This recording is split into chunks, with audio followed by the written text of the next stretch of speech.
Welcome to our YouTube channel. In this video, we'll provide you with a full guide on how to enable reposts notifications in TikTok.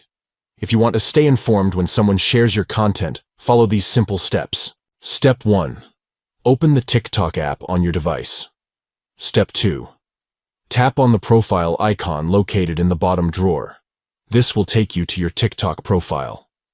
Step 3. In the top right corner, you'll see 3 stacked lines. Tap on those lines to access the TikTok menu. Step 4. From the menu, select Settings and Privacy. Step 5. Within the Settings and Privacy section, tap on Notifications. Step 6. Look for the option labeled Reposts under the Interactions category. Step 7. Enable the toggle switch next to Reposts to start receiving notifications when someone reposts your TikTok content.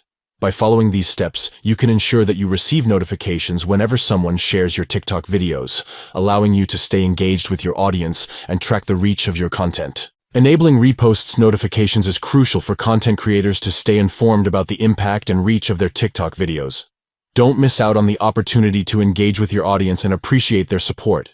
Thank you for watching, and enjoy staying informed with enabled reposts notifications in TikTok.